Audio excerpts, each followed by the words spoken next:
नमस्कार, आप देख रहे हैं के न्यूज इंडिया। मैं हूं आपके साथ गरिमा बाजपेयी और के न्यूज इंडिया के खास कार्यक्रम देवभूमि के दंगल में आप सभी का स्वागत है। आज देवभूमि के दंगल में बात करेंगे इन्वेस्टर्स समिट का आगाज, विपक्ष को ऐतराज।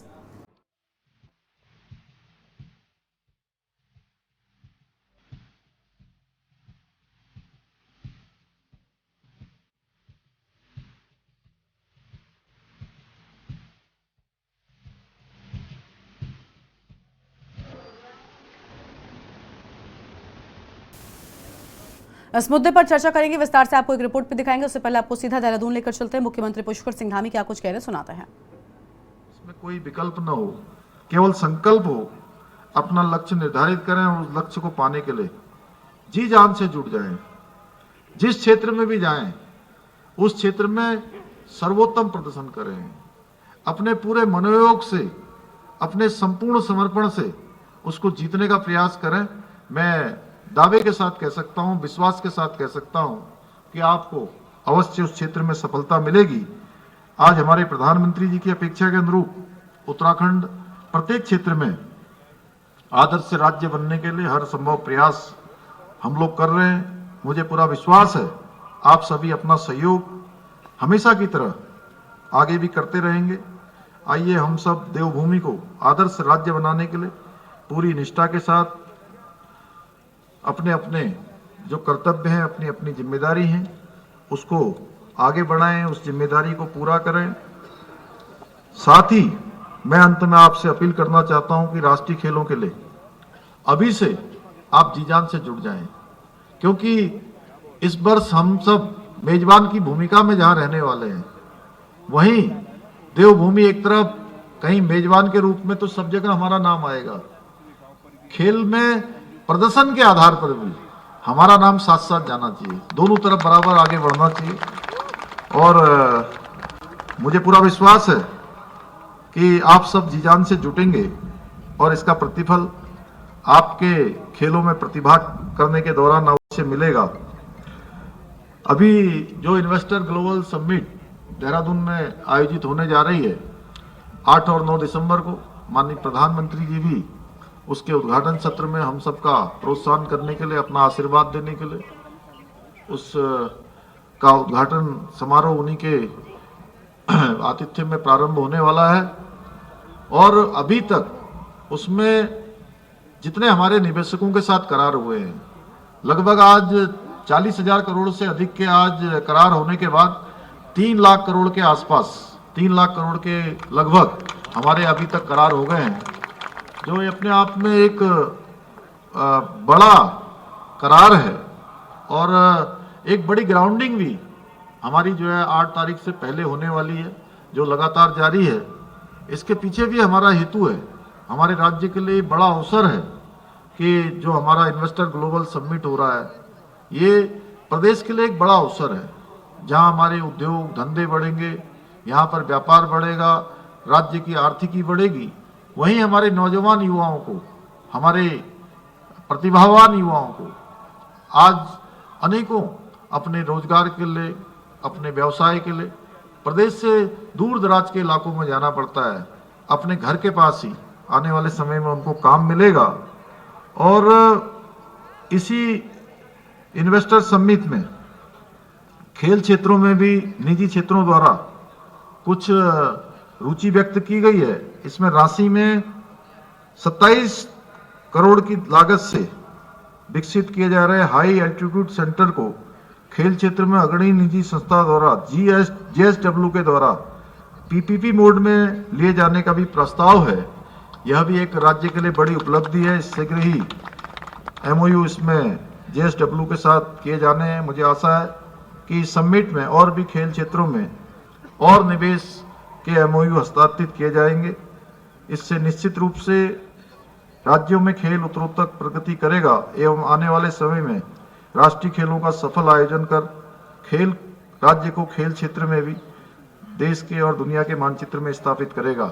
एक बार पुनः मैं आप सभी को राष्ट्रीय खेल ध्वज मिलने और उत्तराखंड को अगले राष्ट्रीय खेलों की मेजबानी करने का अवसर मिलने पर आप सभी को अपनी ओर से बहुत शुभकामनाएं देता हूं, बधाई देता हूं। और आप सबसे ये अनुरोध जरूर करना चाहता हूं कि जैसे हम हर क्षेत्र में आज अच्छा प्रदर्शन करने के लिए लगातार प्रयत्न करते हैं, प्रयास करते हैं और कोशिश करते हैं कि लोग उत्तराखंड का खेल देखने के बाद, खेलों का आयोजन देखने के बाद ये जरूर कहें कि हमारा राज्य भले ही भारत के नक्शे में बहुत विशाल भौगोलिक क्षेत्र न हो, लेकिन हमेशा हमेशा के लिए लोगों के लिए स्मरण के रूप में रहे और यहाँ से जाने वाले, यहाँ खेल में भाग लेकर जाने वाले खिलाड़ी हम सबको एक ब्रांड एम्बेसडर के रूप में प्राप्त हों और कहें कि उत्तराखंड के लोगों ने तो गजब कर दिया। इस प्रकार का हम सब आयोजन करें। मैं भगवान से प्रार्थना करता हूं कि ये आयोजन हमारा सफल होगा। मैं आप सबको पुनः बधाई देते हुए अपनी बात समाप्त करता हूं। धन्यवाद।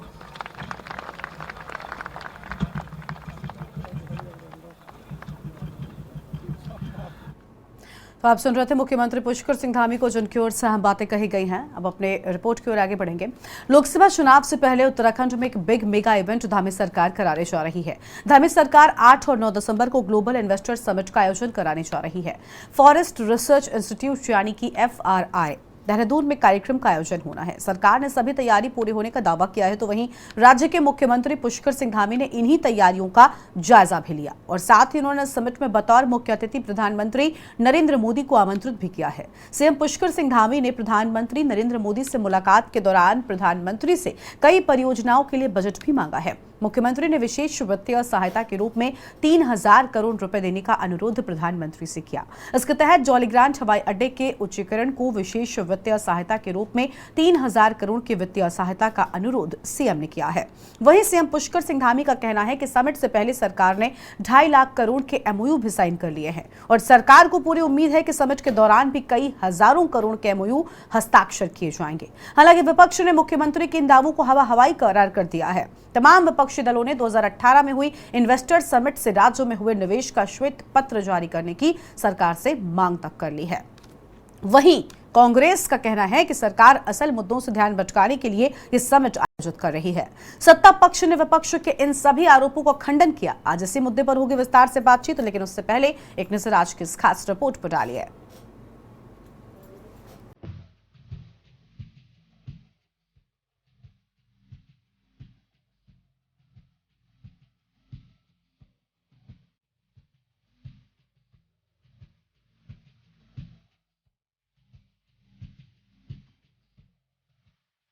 देहरादून में होने वाली ग्लोबल इन्वेस्टर समिट का इंतजार अब बस खत्म हो गया है। 2 दिन बाद यानी कि 8 और 9 दिसंबर को ग्लोबल इन्वेस्टर समिट का आयोजन होगा। FRI देहरादून में कार्यक्रम का आयोजन किया गया है। सरकार ने सभी तैयारियां पूरी होने का दावा किया है। मुख्यमंत्री पुष्कर सिंह धामी ने जौलीग्रांट एयरपोर्ट से लेकर कार्यक्रम स्थल FRI का निरीक्षण किया। इस दौरान उन्होंने जल्द कार्यों को पूरा करने के निर्देश अधिकारियों को दिए। वहीं सीएम पुष्कर सिंह धामी का कहना है कि समिट से पहले ही सरकार ने अपना लक्ष्य हासिल करते हुए 2.5 लाख करोड़ के MOU साइन कर लिए हैं।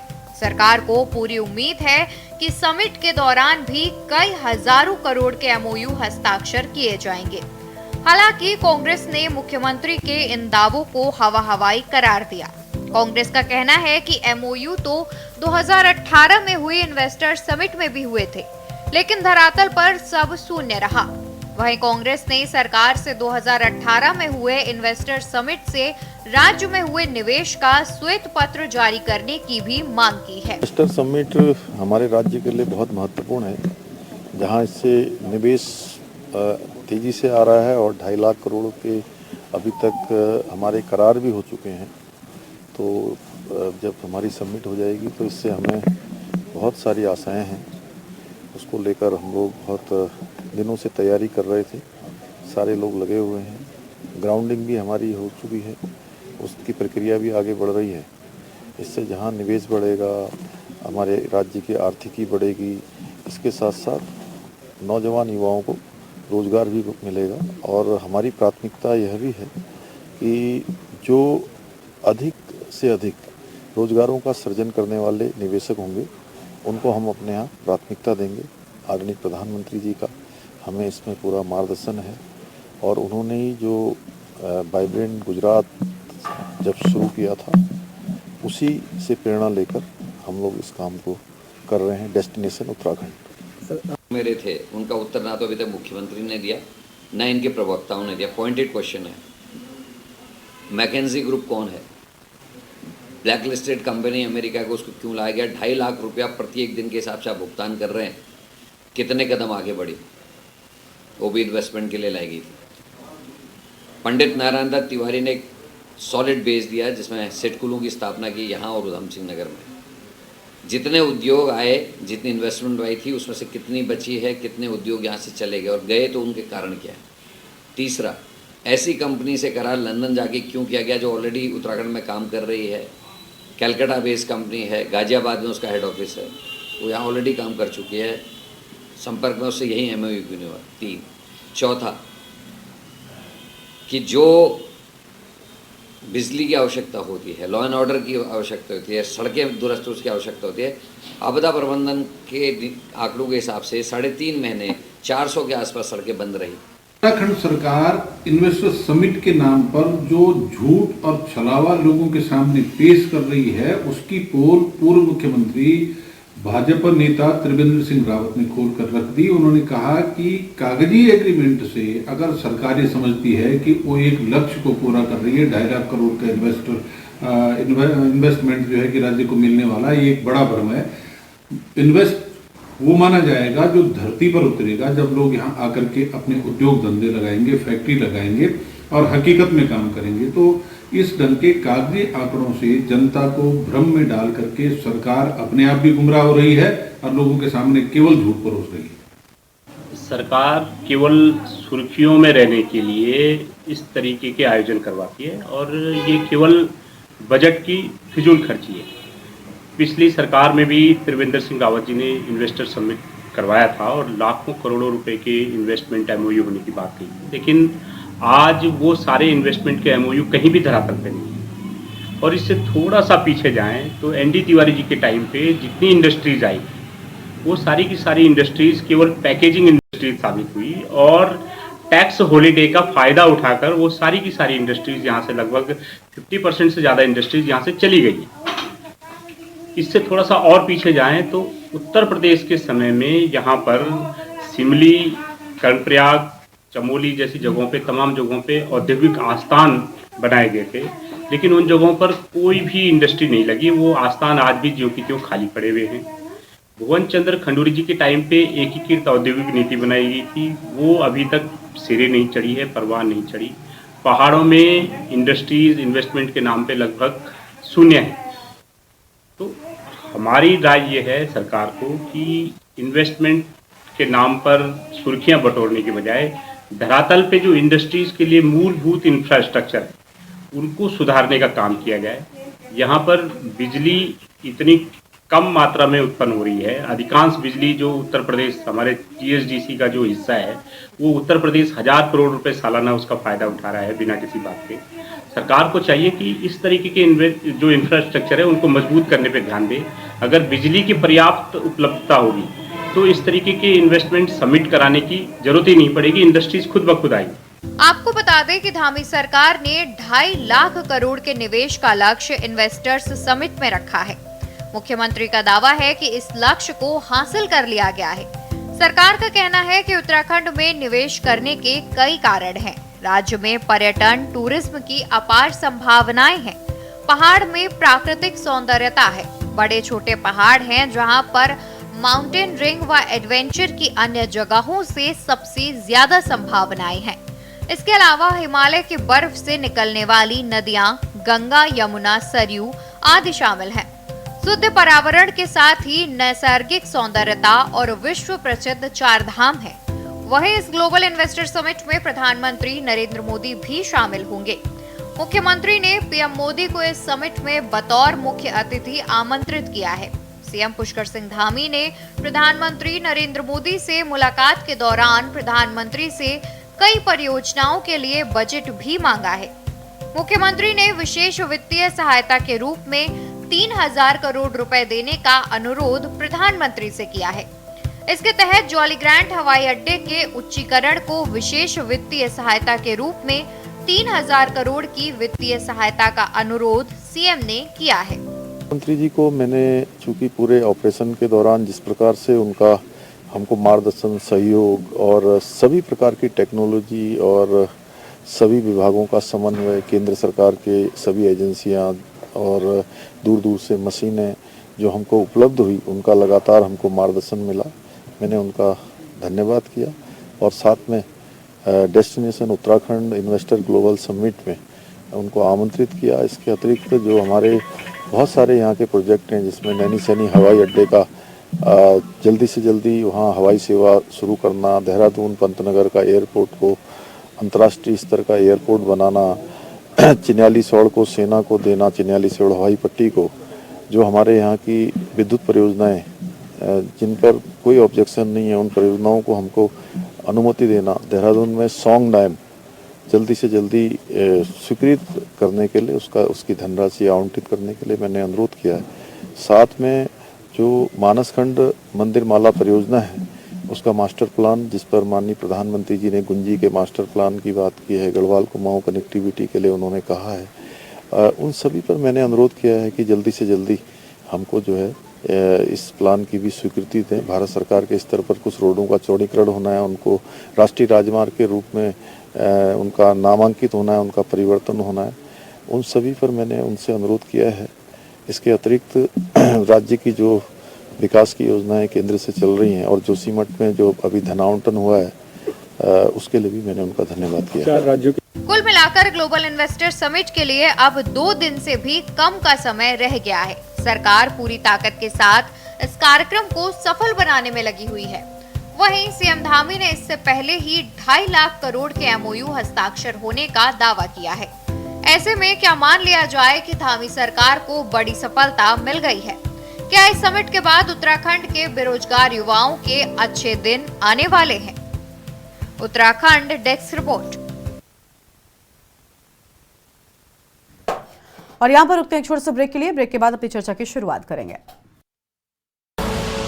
आप देख रहे हैं के न्यूज़, खबरों का सारथी। हम बात करेंगे किस तरीके से इन्वेस्टर समिट का आगाज होने जा रहा है, लेकिन विपक्ष है जो ऐतराज दिखा रहा है। खास मेहमानों का पैनल हमारे साथ में जुड़ चुका है। सबसे पहले इनसे आपका हम परिचय करवाते हैं। हमारे साथ में कुंवर जपेंद्र सिंह जी जुड़ चुके हैं, प्रदेश प्रवक्ता भारतीय जनता पार्टी की ओर से हैं। आशीष नौटियाल साहब हमारे साथ में जुड़ चुके हैं, प्रदेश प्रवक्ता है कांग्रेस पार्टी की ओर से, आज हमारे साथ चर्चा में रहने वाले हैं। और डी के पाल साहब आगे जुड़ेंगे। फिलहाल शांति प्रसाद भट्ट जी केंद्रीय प्रवक्ता है यूकेडी की ओर से, और सुभाष झा जी हमारे साथ में है, वरिष्ठ पत्रकार हैं। जपेंद्र जी के साथ में शुरुआत करते हैं। जपेंद्र जी, इन्वेस्टर्स समिट बहुत बेहतर चीज होती है अगर जिस तरीके से बात बताई जाती है उस तरीके से पूरा का पूरा जो आपका एक खाका होता है वो धरातल पर उतर आए तो।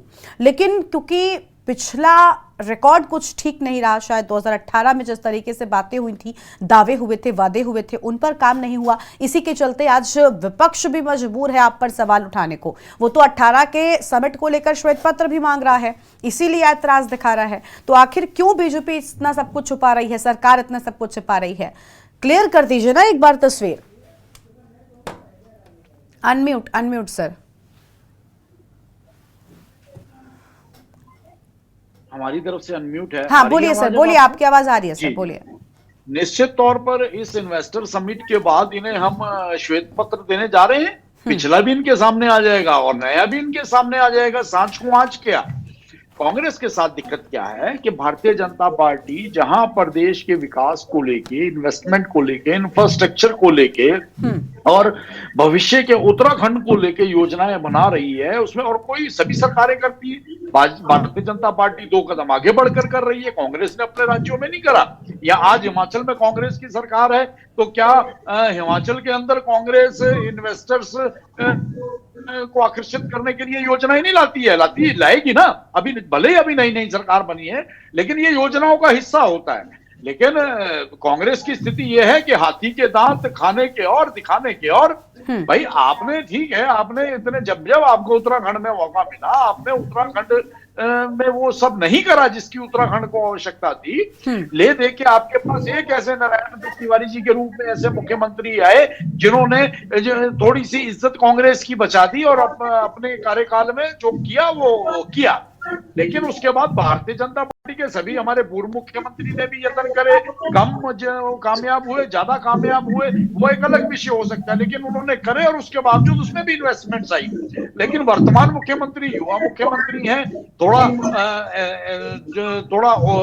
एग्रेसिव होकर काम करने के आदी हैं, तो निश्चित तौर पर उन्हें उत्तराखंड को 25वीं वर्षगांठ से पहले जो उन्होंने संकल्प लिया है उसके दृष्टिगत वो बार बार माननीय प्रधानमंत्री जी से भी निवेदन करते हैं और अपनी कार्यप्रणाली को भी जारी रखते हैं। तो उसका नतीजा ये हुआ कि हमारे पास आज 2 लाख से ज्यादा का 2 लाख करोड़ से ज्यादा का इन्वेस्टर्स आ चुका है। अब कई अनुबंध होने हैं, अब ये 2 दिन के समिट में और बाकी भी होंगे। तो निश्चित तौर पर भारतीय जनता पार्टी की सरकार चाहती है कि हम युवाओं के भविष्य का उत्तराखंड बनाए, एक विकसित उत्तराखंड बनाए। 25वीं वर्षगांठ से पहले जो केंद्र सरकार ने और राज्य सरकार ने, युवा मुख्यमंत्री ने, माननीय प्रधानमंत्री जी के आशीर्वाद से जो प्रण लिया है, उस प्रण को हम सब पूरा करें। तो इसमें कांग्रेस का फर्ज क्या बनता था कि अच्छे सुझाव के नहीं, देखिए कांग्रेस का फर्ज तो आप ठीक कह रहे हैं, आप ठीक कह रहे हैं। मैंने क्या कहा, मैंने सवाल की शुरुआत में ही जपेंद्र जी आपसे यही कहा था ना कि जिस तरीके की बातें और वादे होते हैं, अगर ये पूरे तरीके से धरातल पर पूरे हो जाएं तो ये एक बहुत अच्छा प्लान होता है, प्रदेश के लिए बहुत अच्छा काम होता है। लेकिन बात ये है ना कि दूध का जलासर छाछ भी फूक फूक कर पीता है, क्योंकि 18 में आपका रिकॉर्ड कुछ ठीक नहीं रहा, शायद इसीलिए सवाल उठने लग जाते हैं। और आपने कहा ना कि हम तस्वीर पेश करने जा रहे हैं, सच को आज क्या, लेकिन देरी जब होती है तब सवाल भी उठते हैं, इस बात को भी स्वीकार करना पड़ेगा। और अब सवाल वो पूछेंगे, वो विपक्ष में है, उनका पूछना लाजमी है। ठीक है, आपके पास लौटेंगे और आशीष नौटियाल साहब के पास जाते हैं, उनसे जवाब लेते हैं। आशीष साहब, भाई जपेंद्र जी कह रहे हैं कि कांग्रेस बौखला जाती है, जब भी सरकार प्रदेश के हित में कोई काम करती है कांग्रेस बौखला जाती है, कांग्रेस को तो सवाल पूछने की आदत हो गई है। देखिए मैडम, सबसे पहले तो सुझावों की भी आदत होनी चाहिए, सुझाव देने की। ठीक है जतेंद्र भाई, सबसे पहले तो मैं आपको शुभकामनाएं दूंगा कि आप ओवर अचीव कर गए। 2.5 लाख करोड़ बोला, आप तो उससे भी ऊपर चले गए, तो बहुत शुभकामनाएं आपको। और इस तरह इन्वेस्टमेंट आता रहे और हमारा राज्य तरक्की करता रहे, तो फिर बात ही क्या है। हम तो चाहते हैं इन्वेस्टमेंट आए, पर इन्वेस्टमेंट सिर्फ कागजों में और ख्यालों में आना ये एक अलग चीज है। आज जरूर आप दिख रहा है बाजारों के अंदर कि सड़कें साफ की जा रही है, इन्वेस्टमेंट समिट के नाम पर सफाई हो रही है। कुछ हो ना हो, इतना तो मिला चलो उत्तराखंड वालों को, कुछ साफ सफाई तो मिल गई। जितनी गंदगी आप लोगों ने कर की थी, इतने सालों से हम जो गंदगी देख रहे थे स्मार्ट सिटी के नाम पर, वो गंदगी कुछ खत्म हुई है, ये चीजें दिख रही है। निश्चित ये चीजें बाजार में जाओ तो दिखता है। लेकिन हाँ, और उम्मीद हम भी करते हैं कि इन्वेस्टमेंट आए, लोगों को, युवाओं को रोजगार मिले और सब अच्छा हो, इसके लिए कौन बुराई चाहेगा। हम भी इस उत्तराखंड में रहते हैं और उत्तराखंड के हित के लिए सोचते हैं। आप कहते हैं हम जब भाजपा कुछ करती है तो हम क्यों बोलने लग जाते हैं। हम इसलिए बोलने लग जाते हैं कि भाजपा करती कम है और बोलती ज्यादा है। झूठ बोलने पे ज्यादा विश्वास रखते हैं आप लोग वो लोग हैं जिन्होंने उत्तराखंड को, देश को ठगने का काम किया है। आप वो लोग हैं जब सत्ता में आए थे तो आपने कुछ अलग बातें बोली और उसके बाद कुछ अलग हुआ। आप वो लोग हैं जब 350 रुपए का सिलेंडर आपको जो डायन लगता था और आज 1100 रुपए का सिलेंडर आपको जरीबी। इसीलिए 3 राज्यों में जनता आपको हरा देती है, भाजपा कैसे करें। नहीं, मैं आपको हराने की बात कमाल है। अभी ताजा उदाहरण हराने की बात सुन लो जपेंद्र भाई, 8 करोड़। ठीक है जपेंद्र जी, सुन लीजिए, हार जीत लगी रहती है। कर्नाटक में आपको भी जनता ने स्वीकारा है। बिल्कुल, 8 करोड़ 81 लाख वोट अगर आपको मिले हैं तो ठीक है, हमारा जहाँ एक विधायक था 9 हो गए। ठीक है जपेंद्र जी, हमारे हैं। हाँ, लेकिन अगर ठीक है जपेंद्र जी उनको कंप्लीट करने दीजिए, उसके बाद आएंगे आपके पास, अपनी बारी पर आप काउंटर करिएगा। जपेंद्र जी मत बोले, आप सुने जपेंद्र प्लीज। एक बच्चा ऐसा होता है जब एग्जाम देने जाता है, खाली एक क्वेश्चन पढ़ के आ जाता है, उसकी किस्मत इतनी अच्छी होती है, वही क्वेश्चन एग्जाम में आ जाता है और फर्स्ट आ जाता है। और एक बच्चा ऐसा होता है 99 क्वेश्चन पढ़ के जाता है और उसकी किस्मत खराब होती है, एक क्वेश्चन वो वाला नहीं पढ़ के जाता और फेल हो जाता है। तो उसको फेल नहीं कहेंगे, ज्ञान ज्यादा किसको है उसको देखें। हमारा वोट बैंक आपसे ऊपर है। आज हमारी जो वोट बैंक है, आप देखिए, आप 4 राज्यों का मंथन शुरू हो गया है, सब मंथन कर रहे हैं, आप लोग भी कर रहे हैं और हम लोग भी कर रहे हैं। और निश्चित हमने देखा जनता हमारे साथ है। लेकिन हाँ, किस मिसमैनेजमेंट की वजह से हुआ। और दूसरा मैं आपको बताऊं, आपके मुद्दे, सच्चाई है ये बात की, आपके मुद्दे कहीं ना कहीं हो सकता है हमारे मुद्दों के ऊपर भारी पड़ गए। हम लोग बात कर रहे थे अच्छी शिक्षा की, अच्छे रोजगार की, अच्छे स्वास्थ्य की, और आप बात कर रहे थे कि धर्म संकट में है, मुद्दे आप पे देश भारी संकट पड़ में है, गए। आपके मुद्दे जपेन जी बीच में नहीं, गलत चीज है। जपेन जी ठीक है, हम मान रहे हैं आप बहुत अति उत्साह में है, ठीक है जपेन जी, आप अति उत्साह में, 3 राज्यों में आपकी जीत हुई है, लेकिन ठीक है सुन लीजिए उनको भी। क्या आप राजनीति करते हैं है, इसलिए आप जिम्मेवारी जीतते का हैं। एहसास है। आप हाँ। सच की राजनीति नहीं करते, आप लोग झूठ की राजनीति करते हैं, लोगों को डराने की राजनीति करते हैं। अगर डबल इंजन नहीं रहेगा तो सारा विकास रुक जाएगा, सारी योजनाएं बंद हो जाएंगी। इस ठीक है। तरीके की आप जनता को डराने की कोशिश करते हैं, तब जाके आप राज करते हैं, और हम इस तरह की हरकत नहीं करते। हमने आपको कई बार पहले भी डिबेट में बताया, हम लोग वो लोग हैं जिन्होंने राजीव गांधी नवोदय विद्यालय खोलकर बच्चों को अच्छी शिक्षा देने का काम किया, और ठीक है, वो लोग हैं जिन्होंने ठीक है। देखिए सबसे देखिए आशीष जी हम अभी हम उपलब्धियों पर बात नहीं कर रहे हैं, अभी हम उपलब्धियों पर बात नहीं कर रहे हैं। बात इन्वेस्टर समिट को लेकर हो रही है, इन्वेस्टर समिट को लेकर हो रही है। एक तरफ ये बहुत बड़े बड़े दावे कर रहे हैं, लेकिन आप विपक्षी सवाल उठा रहे हैं। देखिए इन्वेस्टर समिट अगर आएगा, इन्वेस्टर समिट आएगा तो फायदा है प्रदेश के लिए, फिर आखिर क्यों आप इनको कटघरे में खड़ा कर रहे हैं? हम चाहते हैं, और हाँ। हमारे ही टाइट करने की वजह से अच्छा होगा तो जपेन जी प्लीज आपस में डिबेट तो नहीं हो रही ना। जपेन जी मैं आपके बारे में जब आऊं आपके पास, अब तभी आप बोलेगा प्लीज, ठीक है। देश को नोच खाने का काम करते हैं, हाँ। लेकिन हमारे ही दबाव और प्रेशर के कारण अगर कुछ सही काम हो रहा है तो हमारे कारण हो रहा है। ठीक है। नहीं तो ये तो वो लोग हैं जो घर घर के अंदर शराब पहुंचाने का काम कर रहे थे, एक घर के अंदर 40 लीटर शराब रखने का काम कर रहे थे। ठीक तो हम है, जिस ठीक है, तरह आपके से पास लौटेंगे, ठीक है, आपके पास लौटेंगे। आपको लग रहा है कि सवाल पूछने से चीजें ठीक हो रही हैं, ठीक है। शांति प्रसाद भट्ट जी के पास जाएंगे, उसके बाद जाएंगे हम सुभाष जी के पास। हाँ ठीक है, बने रहिए जपेन जी, आएंगे आपके पास, सबको सुन लीजिए, सब आपके उसमें ही सवाल करेंगे। अभी यूकेडी भी आपको बोलने जा रही है। शांति प्रसाद जी, इन्वेस्टर समिट को लेकर सवाल उठ रहे हैं। एक तरफ प्रधानमंत्री से भी, यानी कि डबल इंजन की सरकार होने की बात आपके प्रदेश सरकार भी कहती है कि भाई हम तो डबल इंजन की मदद से अपने प्रदेश को सबसे बेहतर राज्य बनाने की ओर अग्रसर होने की कोशिश कर रहे हैं और उस मकसद के साथ काम कर रहे हैं। लेकिन दूसरी ओर विपक्षी आप मिलकर अगर सवाल उठा रहे हैं इन्वेस्टर समिट को लेकर, तो समस्या कहां है? आपको कहां पर लूप होल नजर आता है? देखिए गरिमा जी, हाँ, जो डिबेट आपने रखी है, मैं डिबेट पर ही रहूंगा, बिल्कुल उधर नहीं जाऊंगा, ये आपको मैं बता दूं। आज आपने जो टाइटल रखा है, इन्वेस्टर समिट आएगा और विपक्ष को इसमें ऐतराज हाँ। का आगाज और विपक्ष को ऐतराज, ये जो आपने आज टाइटल रखा है, हमें ऐतराज नहीं है। कौन विपक्ष का नेता कहेगा कि राज्य में विकास हो और हम कहेंगे नहीं हो? हम कह रहे हैं कि भाई 2018 में 1,85,000 करोड़ का इन्वेस्टमेंट की बात आपने करी थी, वही चुनाव से ठीक पहले, और उसमें हम यही तो कह रहे हैं, आप श्वेत पत्र जारी कर दो, कितना पैसा आया, कितने लोगों को रोजगार दिया, बताओ। ये हम ना पूछें, ये हमारा काम है। और आज फिर अभी आपने किसी चैनल पर बैठकर ये पता लगा कि 2.5 लाख करोड़ रुपए का हो गया इंतजाम, और मुख्यमंत्री जी कह रहे 3 लाख करोड़ का कर दिया इंतजाम। अच्छा, अब इतनी लंबी फेंक रहे हैं, तो भाई हमारा पूछना भी तो बनता है कि भाई कहाँ करोगे इन्वेस्ट, पीछे का तो बता दो। ठीक है, लेकिन शांति प्रसाद जी, ऐसा नहीं लगता कि थोड़ा इंतजार कर लेना चाहिए? क्योंकि अभी तो वो सिर्फ फेंक रहे हैं, ये आपके लिए भी एक इमेजिनरी चीज हुई ना, अभी तो समिट शुरू भी नहीं हुआ। गरिमा जी मेरी बात तो सुन लीजिए। नहीं, मैं बीच में अगर जरा सा भी सिस्टम आउट होगा तो मेरा कहने का मतलब खत्म हो जाएगा। नहीं, आप कंप्लीट करिए सर। कि भाई लोकसभा चुनाव पहले था, तब भी यही बात हुई, और इसमें मोहर लग रही है कि इधर इन्वेस्टर समिट हो रहा है, इधर से जो है प्रधानमंत्री जी का भी आगमन हो रहा है, 4 महीने के बाद फिर चुनाव है। आप क्या इसको इससे नहीं देख रहे हो, उस एंगल से? तीसरी बात, जो भारतीय जनता पार्टी पर्यावरण का जो वो हवाला करती है, मैं यमकेश्वर क्षेत्र से हूं, मेरे यहाँ पर राजा जी नेशनल पार्क है, मेरे गांव के लोगों को किमसार मोटर मार्ग नहीं मिल रहा, बीन नदी का पुल नहीं मिल रहा, विकास की योजनाएं इसलिए रुक रही है क्योंकि हम वनीय क्षेत्र में वन अधिनियम हमारे विकास को रोक रहा है। दूसरी तरफ यही भारतीय जनता पार्टी जो है जॉली ग्रांट में 17,000 पेड़ काट के 3,000 करोड़ रुपए का इन्वेस्ट कर रही है, किस बात पर? कि हम जो है एयरपोर्ट का विस्तारीकरण करेंगे।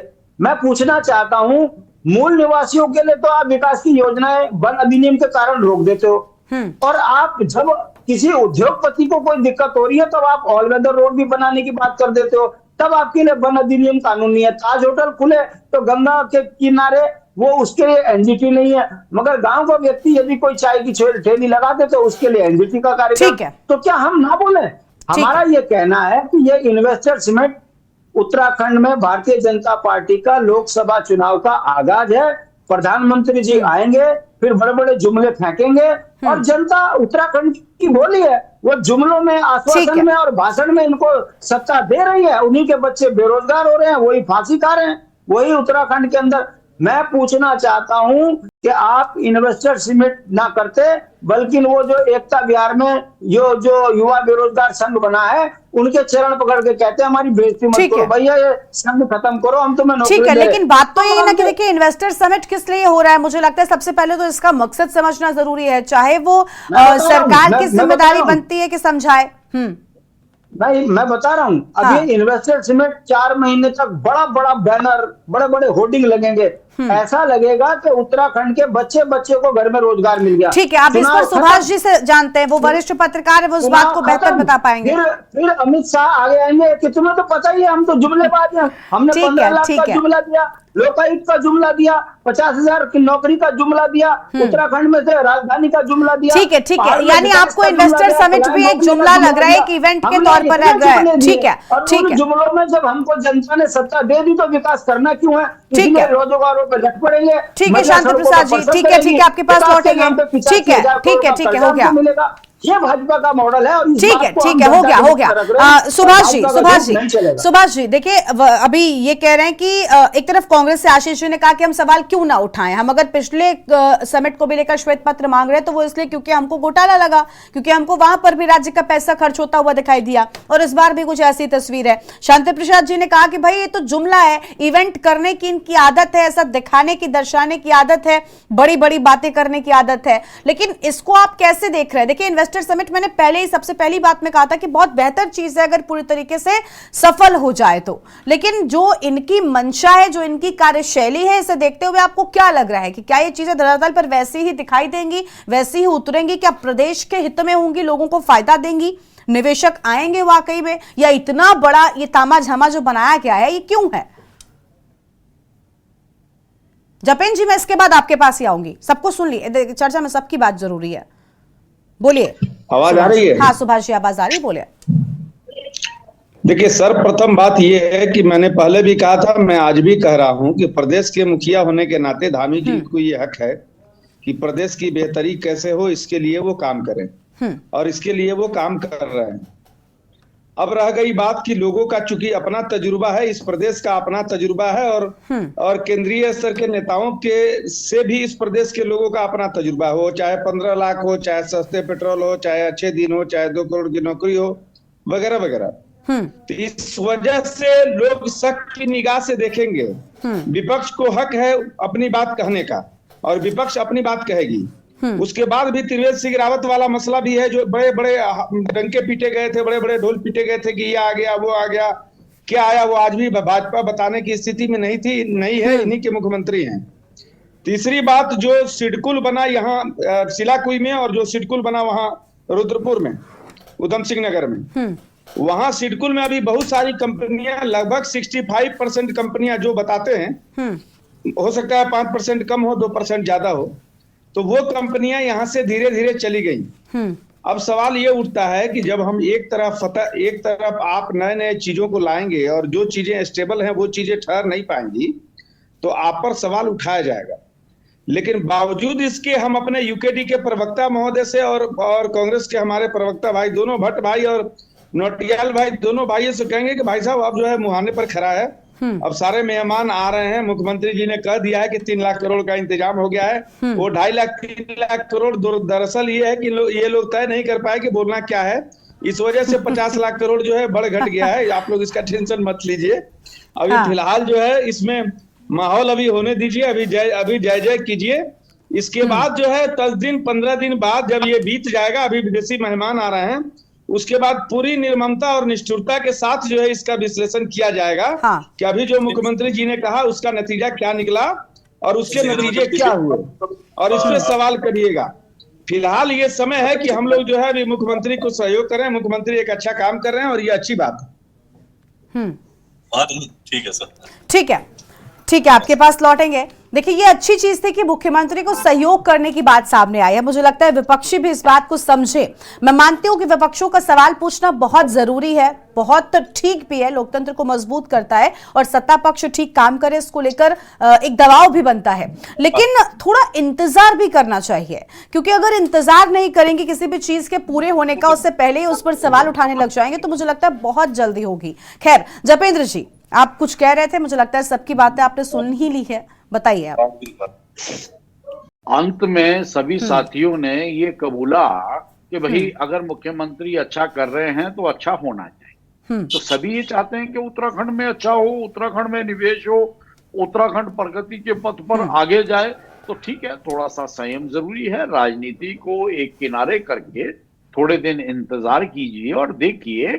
और अगर भारतीय जनता पार्टी की सरकार, आपकी अपनी सरकार है, ठीक है, आप विपक्ष में हैं लेकिन सरकार आपकी अपनी है, और सरकार और सरकार के मुखिया अगर प्रदेश के लिए अच्छा सोच रहे हैं, कर रहे हैं, उसे धरातल पर उतार रहे हैं और उसे साकार करने का प्रयास कर रहे हैं, तो आपको सहयोगी की भूमिका से आना चाहिए। और प्रदेश के प्रति जो आपका दायित्व है, उस दायित्व को भी निश्चित तौर पर निभाना चाहिए। एक उत्तराखंडी होने के नाते आपका भी दायित्व बनता है कि आप आने वाले मेहमानों का स्वागत करें। आप ये आशा रखें कि जो होगा अच्छा होगा और उत्तराखंड प्रगति के पथ पर आगे जाएगा, एक इंफ्रास्ट्रक्चर डेवलप। लेकिन सर, कुछ ऐसी चीजें नहीं हो जाती जपेंद्र जी, कुछ ऐसी चीजें नहीं हो जाती जहां पर बहुत छोटी गलतियां लगने लग जाती हैं, जैसे आंकड़ों का ये मेल ना खाना।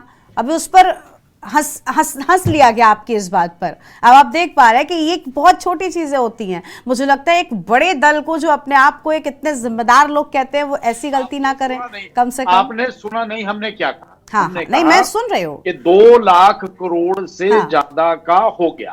और हमारा 2.5 लाख करोड़ तो हमारा टारगेट हम मान के चल रहे थे कि ये करें, लेकिन हम अपने टारगेट को पार कर गए। हम अपने टारगेट को पार कर 3 लाख। देखिए, हम अपने टारगेट को पार फिगर जब इन्वेस्टर समिट्स में हमारे कितने MOU साइन हुए हैं, किस आंकड़े को हमने क्रॉस करा है, धरातल पर क्या हम उतारने जा रहे हैं, सब तस्वीर साफ हो जाएगी। आप अभी हम श्योरिटी से ये नहीं कह सकते कि इस फिगर के ऊपर, क्योंकि ये ठीक है। देखिए, वो अच्छी बात है, हम सब यही चाहते हैं कि वो फिगर जो आपने तय किया ना, पैमाना, उससे भी ऊपर जाए, क्योंकि जब समिट होगा उस दौरान उम्मीद और है, नो डाउट कि हम इससे आगे बढ़ चुके। ठीक है, हम भी यही उम्मीद करते हैं। ये हो गया। लेकिन एक सवाल जपेंद्र जी मेरा आपसे है, आपने इन सबके सवालों का जवाब दिया, मेरा भी एक सवाल है, वो ये कि क्या आपका प्रदेश तैयार है एक बड़े निवेश के लिए? क्योंकि कई ऐसी चीजें हुई हैं जो निवेशक आएंगे, बड़े बड़ी फैक्ट्री, बड़े बड़े उद्योगों को निवेश करने के लिए। आपने अपने प्रदेश में कितनी तैयारी की है? क्योंकि सवाल इसको लेकर भी उठे हैं कि आपके पास जमीन कहां पर है सर, आपके पास सुरक्षा कहां पर है, उन निवेशकों के उद्योग को सुरक्षित आप रख पाएंगे? ये सारी चीजें बहुत जरूरी होती हैं। और देखिए, उसमें ज्यादा नुकसान होता है कि एक निवेशक आया, उसने आपके प्रदेश में इन्वेस्ट किया और शायद कुछ गलतियां या कुछ कमियों के चलते वो अगर उस निवेश को बंद करता है तो नुकसान ज्यादा होगा। सबसे पहले लैंड बैंक की शुरुआत हुई थी जिस दिन सरकार ने और माननीय मुख्यमंत्री जी ने इसकी तैयारी शुरू की। हमने कई डिबेटों में चर्चा करी, और सबसे पहले लैंड बैंक इकट्ठा करने की जो हमारी विभिन्न विभागों की जो गवर्नमेंट की लैंड है उसे मुक्त कराकर वो एक लैंड बैंक खड़ा किया गया, मैदानों के अनुरूप और पर्वतीय जनपदों के अनुरूप। के पर्वतीय जनपदों में किस तरह का इन्वेस्टमेंट होना है, मैदानों में किस तरह का इन्वेस्टमेंट होना है, सभी सेक्टर्स के इन्वेस्टर्स आ रहे हैं। तो हमारे पास लैंड बैंक पर्याप्त है, और उस पर्याप्त लैंड बैंक को आधार बनाकर ये एक टारगेट तैयार किया गया कि अगर इतने लैंड बैंक में हम लोगों को किस तरह के उद्योगों को यहाँ पे लाना उचित रहेगा और जो प्रदेश की प्रगति में भी सहायक हो, रोजगार देने में भी सक्षम हो। तो लैंड बैंक तो पर्याप्त है, और उस पर्याप्त लैंड बैंक के बाद भी सरकार रुकी नहीं है। उस लैंड बैंक को बढ़ाने के लिए निरंतर प्रयास जारी हैं। वो इस स्थिति के लिए कि अगर भविष्य में निवेश बढ़ता है, निवेशक इंटरेस्ट दिखाते हैं, और वो हो रहा है, क्योंकि जो सिलक्यारा टनल रेस्क्यू ऑपरेशन हुआ उसका संदेश पूरी दुनिया में गया, एक बहुत सार्थक संदेश गया कि अगर जितना इस रेस्क्यू ऑपरेशन में सरकार ने जान लगाई है और इन्वेस्टर समिट के बाद उद्योगों को लेकर, बाकी विकास की चीजों को लेकर अगर सरकार और माननीय मुख्यमंत्री जी की तेजी इसी तरह से रही तो निश्चित तौर पर हम भरोसा जगाने में कामयाब हुए हैं। सर, आप थोड़ा सा भटक गए अपने उदाहरण को देने में, आप थोड़ा सा भटक गए अपने उदाहरण को देने में और अपनी वाहवाही गिनाने में। मैं ये कहूंगी, ठीक है, मैंने पहले भी डिबेट्स में एक बार हमारे साथ में और प्रवक्ता थे, उनके साथ में भी हमने कहा था, और वहां बात यह है कि देखिए ठीक है, आप इस रेस्क्यू ऑपरेशन को अपनी उपलब्धि के तौर पर देखते होंगे, लेकिन सर इस रेस्क्यू ऑपरेशन में आपके ऊपर ही एक बहुत बड़ा सवाल भी खड़ा हो रहा है। आप ये क्यों भूल जाते हैं? आप अपनी उपलब्धि गिनाने में पीछे नहीं हटते, लेकिन क्या जिम्मेदारी आपकी नहीं थी? आपके प्रदेश में आपके बड़े प्रोजेक्ट के तहत एक सुरंग का निर्माण हो रहा है और उसी में एक बड़ा हादसा हो जाता है जिसमें 41 जिंदगियां दांव पर लग जाती हैं। क्या वो हादसा बड़ा नहीं था सर? रेस्क्यू ऑपरेशन पर उपलब्धि ठीक है, लेकिन उस हादसे पर जिम्मेदारी से बचना क्यों? आप ये कैसे भूल गए कि डे 1 से हमने कहा है कि हमने इस घटना से सीखा है। हमने इस घटना सर, ये सीखने की चीजें नहीं है सर। अगर ये 41 लोगों की जान पर बन आती, इनमें से किसी को भी कुछ हो जाता तो इसका जिम्मेदार कौन होता सर? आपके प्रदेश में, आपके प्रोजेक्ट में, आपके एक सुरंग में काम कर रहे थे ये श्रमिक, तो उपलब्धि के तौर पर कम से कम उस चीज को गिनना मुझे लगता है छोड़ दीजिए। कैसे गिनना छोड़ दें? नहीं सर, बिल्कुल छोड़ना पड़ेगा, क्योंकि या तो उस गलती को स्वीकारिए, ये सीखने के लिए ये कोई यहाँ पर एक्सपेरिमेंट नहीं चलता ना जपेंद्र जी। आप 41 जिंदगियों को दांव पर लगाकर सीखने जाएंगे क्या? का कोई मोल ही नहीं डालेंगे आप उन एफर्ट्स का, उन प्लानिंग्स का, उन थिंक टैंकर्स का। इतने सीनियर लोग उसमें लगे, आप उनका कुछ मोल ही नहीं डालेंगे। ये तो ठीक है, एक एक करके हाँ। उस कंपनी का मालिक कहाँ गया जिसका टर्नल में मजदूर फंसे थे, वो कहाँ भाग गया? ठीक है, चलिए, ठीक है। नहीं जपेंद्र जी, देखिए मैं मानती हूँ, मैं रेस्क्यू टीम या ये सरकार के प्रयोग जिस तरीके से जो भी कार्यशैली रही है, हम सब उसकी सराहना करते हैं। ऐसे ही आपत्ति, आपने इतना बड़ा आरोप लगा दिया। नहीं, हमने आरोप इसलिए नहीं लगाया, हमने आरोप इसलिए लगाया कि सर वहां पर मुझे लगता है उसका श्रेय, उसका क्रेडिट लेने की कोशिश नहीं की जानी चाहिए, क्योंकि वहां गलती भी हमारी है। अब हमने एक गलती की, उसको सुधारने के लिए हम किला फतेह कर जाएं तो उसमें बहुत बड़ी उपलब्धि नहीं हो जाती ना, ये चीज स्वीकारनी पड़ेगी। ठीक है, हम सरकार की बात नहीं कर रहे हैं, जिन लोगों ने मेहनत करी, बिल्कुल रेस्क्यू टीम की तारीफ करना बिल्कुल लाजमी है। नहीं ठीक है, क्या उन लोगों की मेहनत को बिल्कुल नहीं, मेरा कहने का मतलब वो नहीं है, आप गलत समझ रहे हैं। अगर आपने रेस्क्यू टीम को लेकर ये समझा तो आप गलत समझ रहे हैं। रेस्क्यू टीम की सराहना, और मैं तो आप सरकार को भी आपने नहीं इंक्लूड किया, लेकिन मैं सरकार की भी कार्यशैली उस मामले में ठीक है हम सराहते हैं, लेकिन हो गया, सीखा है, लेकिन हो गया वो निश्चित तौर पर अपनी जिम्मेदारी उसे भाग नहीं रही है। सरकार हमेशा आपको हर किसी सरकार कंपनी के मालिक को बचा रही है। ठीक है, जपेंद्र जी आते हैं आपके पास। जपेंद्र जी ठीक है, मालिक को बचा ठीक है। जपेंद्र जी शांति प्रसाद जी शांत हो जाइए, अभी आते हैं आपके पास। डीके पाल जी हमारे साथ में जुड़ चुके, वरिष्ठ नेता आम आदमी पार्टी की ओर से, अभी भी चर्चा में आए, काफी देरी से आए। डीके पाल साहब के पास जाएंगे। पाल साहब, दून में जिस तरीके से अभी कार्यक्रम के आयोजन का प्लान बन रहा है, FRI में बड़ा कार्यक्रम होना है और इन्वेस्टर समिट बहुत बड़ा इवेंट है जिसके लिए खुद मुख्यमंत्री अलग अलग प्रदेशों में गए, विदेश तक वो गए ताकि प्रदेश में निवेश हो सके। और वर्तमान में तो मुख्यमंत्री जो बड़े बयान दे रहे हैं उनमें यही है कि हम प्रदेश को अग्रणी राज्य बनाने की कोशिश कर रहे हैं देश में। तो ये इन्वेस्टर समिट से विपक्ष को क्यों परेशानी है? क्यों इन्वेस्टर समिट पर सवाल उठा रहा है विपक्ष?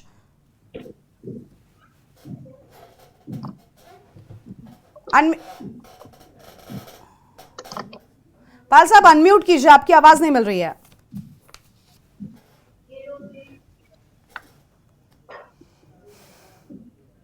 अनम्यूट कीजिए सर।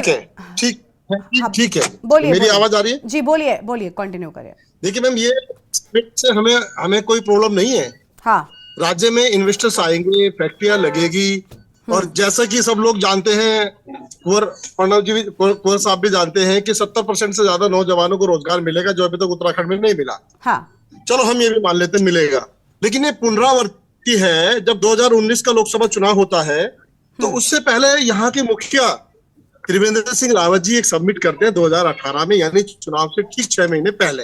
अच्छा, और एजेंडा क्या है कि हम बहुत सारे इन्वेस्टर्स को लाएंगे, यहाँ नई और फैक्ट्रियां लगाएंगे और उनमें नौजवानों को रोजगार देंगे। आज भी वही पुनरावृत्ति हो गई है।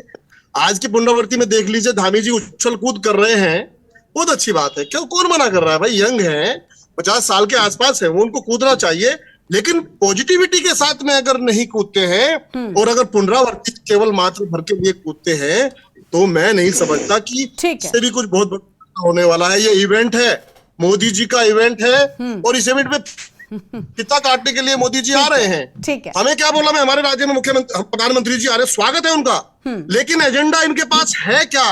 कुंवर साहब के पास क्या जो 6000 एकड़ जमीन कहाँ है भाई? जरा उसका श्वेत पत्र जारी तो कर दीजिए।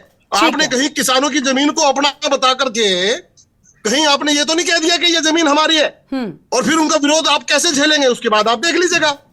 मैं नहीं समझता, आम आदमी पार्टी पूर्ण रूप से मानती है कि ये इवेंट है, ठीक है, यानी आपको अगर एक शब्द और जोड़ दें आपकी पूरी बात को कम शब्दों में कहें तो चुनावी इवेंट आपको लग रहा है। 24 बहुत नजदीक है, उससे पहले मोदी जी की ब्रांडिंग के लिए और बड़ा इवेंट किया जा रहा है। ठीक है, ठीक है, आपके पास लौटते सुभाष जी से एक छोटी सी प्रतिक्रिया, उसके बाद जपेंद्र जी के पास आते हैं, आखिरी प्रतिक्रिया उनकी लेंगे। सुभाष जी, चुनावी इवेंट है, बीजेपी माहिर है इवेंट्स कराने में, इसमें कोई दो राय नहीं। हमने देखा है, चाहे वो कोई भी चुनाव हो, राज्यों में हो या फिर देश में हो, बहुत बड़े बड़े इवेंट्स होते हैं, बड़ी बड़ी बातें भी होती हैं, लेकिन ये चुनावी इवेंट है। अभी त्रिवेंद्र सिंह रावत वाली बात आई थी कि उनसे पहले भी इस तरीके का चुनाव हुआ था, इस तरीके का, माफ कीजिएगा, इवेंट हुआ था। क्या ये इवेंट आपको वैसा लग रहा है?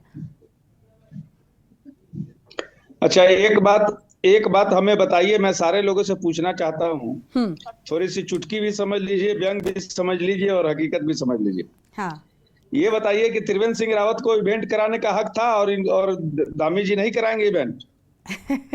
ये कोई बात हुई क्या? हाँ, एक चीफ मिनिस्टर अगर इवेंट कराता है तो दूसरा चीफ मिनिस्टर उससे बड़ा इवेंट नहीं कराएगा? ये तो गलत बात है ऐसी आलोचना करना। अब रह गई बात कि आपने कहा, अभी मैं थोड़ा सुरंग पर भी आऊंगा क्योंकि हमारे सर वक्त बहुत कम है, बहुत कम शब्दों में अपनी बात को पूरा करिए, वक्त बहुत कम है। गर्मा जी जपेंद्र भाई पर आपने सवाल कर दिया था सुरंग पर, आप समझा कीजिए। हाँ, फिलहाल मजदूर निकल गए, उसको एंजॉय करिए, इस पे सवाल मत करिए कि माटी कैसे गिर गया, इस पे सवाल मत करिए कि ठेकेदार कौन था, इस पे सवाल मत करिए कि उसने चंदा कितना दिया, इस पे सवाल मत करिए। ये सब सवाल ये सब जायज सवाल नहीं है। ये मैंने कहा ना कि बस जय जयकार करिए, ये जय जयकार की पार्टी है, इवेंट का इंतजार, आप लोग इवेंट को एंजॉय करिए। ये सारे विपक्षी पार्टी लोग इवेंट, जब भी भाजपा कोई इवेंट करती है, ये लोग एंजॉय ना तो किसी को करने देते हैं ना ये खुद कर पाते हैं। ठीक है, इसलिए ये इवेंट अगर हो रहा है तो अभी मैं तो सीधी बात करता हूं कि अभी ये इवेंट हो रहा है, इवेंट ही मान लेते हैं। तो अभी कम से कम 2-4 दिन जो है, कम से कम माहौल को बिगाड़िए मत, अभी माहौल को शांत रहने दीजिए। ठीक है, ठीक है सर, ठीक है सर, आपके ठीक है जपेंद्र जी, बस एक लाइन बोलने का वक्त दे सकती हूँ, जल्दी से एक लाइन में कंप्लीट कर दीजिए, आप कुछ कह रहे थे। ठीक है, सभी विपक्षियों को ये इवेंट लग रहा होगा, लेकिन आपका नजरिया हो सकता है, लेकिन भारतीय जनता पार्टी का और युवा मुख्यमंत्री का नजरिया एक विकसित राज्य के तौर में स्थापित करने का है। हम अपना काम करते चले और जिस दिन काम के नतीजे आएंगे आप उस दिन भी इसे इवेंट ही मानिएगा। ठीक है, बिल्कुल, हम यही चाहते हैं कि देखिए जो आप बात कह रहे हैं उस तरीके के नतीजे सामने आए, प्रदेश हित की बात हो, प्रदेश हित की चीजें। नंबर है हमारा। ठीक है सर, ठीक है सर, आप सबका बहुत बहुत शुक्रिया, आप सबका बहुत बहुत शुक्रिया हमारे साथ चर्चा में आने के लिए। वक्त की कमी, हमें अपनी चर्चा को यहाँ पर रोकना पड़ रहा है। बहुत शुक्रिया आप सबका हमारे साथ चर्चा में आने के लिए, अपनी बात रखने के लिए। और देवभूमि के दंगल में आज इतना ही, लेकिन इस बीच तेलंगाना से एक बड़ी जानकारी सामने आ रही है, उसका रुख लेते हैं। इस वक्त की बड़ी खबर आपको हम तेलंगाना से बताते हैं, अहम जानकारी तेलंगाना से आपको बता दें। इस वक्त की बड़ी जानकारी तेलंगाना से सामने आ रही है। तो रेवंत रेड्डी होंगे तेलंगाना के नए सीएम, ये बड़ी जानकारी आपको हम बता दें। रेवंत रेड्डी तेलंगाना के नए सीएम और 7 दिसंबर को सीएम पद की शपथ लेंगे, ये बड़ी जानकारी आपको हम बता दें। जहां पर सुबह 7 बजे रेवंत रेड्डी की शपथ ग्रहण समारोह हो सकता है, ये बड़ी जानकारी आपको हम बता दें। रेवंत रेड्डी होंगे सीएम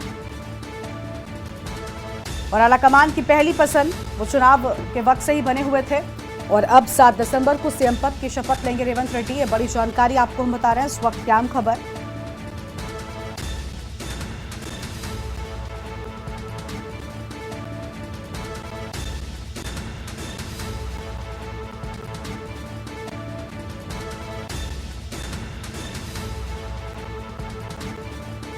तो रेवंत रेड्डी 7 दिसंबर को लेंगे सीएम पद की शपथ और शपथ कार्यक्रम में आलाकमान से भी किसी की पोस्टिंग की उम्मीद जताई जा रही है। और इस कार्यक्रम में फिलहाल इतना ही। तमाम बड़ी खबरों के लिए आप देखते रहिए के न्यूज़ इंडिया। नमस्कार।